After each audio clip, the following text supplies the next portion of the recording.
komportable na yung buhay mo eh. Mhm. So nawawala talaga yung fire. So nakikita kong nangyayari sa ibang rappers yun. Kaya nung nakikita ko yun, parang sa akin, ayoko yung mangyari sa akin. So kung nakakaramdam ako ng fame at pera, dapat yung gutom ko same pa rin nung day one. Parang ganun, parang hindi ako maligaw. Paano mo maintain yun? Kahit na may driver ka na, may makakapag-drive sa'yo, may bahay ka na, may swimming pool ka sa bahay. Yeah. Paano mo naiiwasan yung pagka tinatamad ka, hindi ka tatama rin? Paano mo kino-contradict yung sarili mong natural na emosyon ng tao yun eh? I think eh.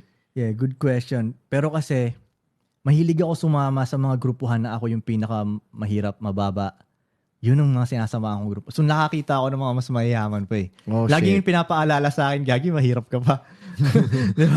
Pag pumupunta ka ng hood, ikaw yung hood rich dyan. Oo. Pero pag nandito ka sa mundo namin, mahirap ka pa. Yun ang mga sinasamahan kong ano talaga, yung ganun ang gusto ko. Ayoko ako yung bida dun sa ano Bilog na yun. ayoko. Gusto ko dun ako sa yung pinakamababa ako. So, Mahilig ako sa ganun. Dati pa lang. nakakasipag yun. Ganun pala. Akala mo, big time ka na. So, pag nakita mo yung garahe nila, holy shit. Nakaramdaman mo talaga, tangin ang hirap ko pa. Ang layo ko pa. Dun ako ginaganahan. So, nandoon pa rin yung fire.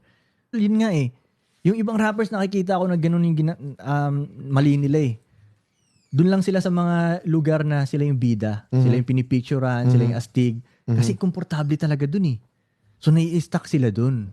Ang dami ko nakikita ng rappers na pag pinagmamasdan ko, diyan ka lang lumalapag sa mga lugar na ikaw bida. Hindi ka lumalapag doon sa hindi ka bida. Nakagiging komportable tuloy sila dito.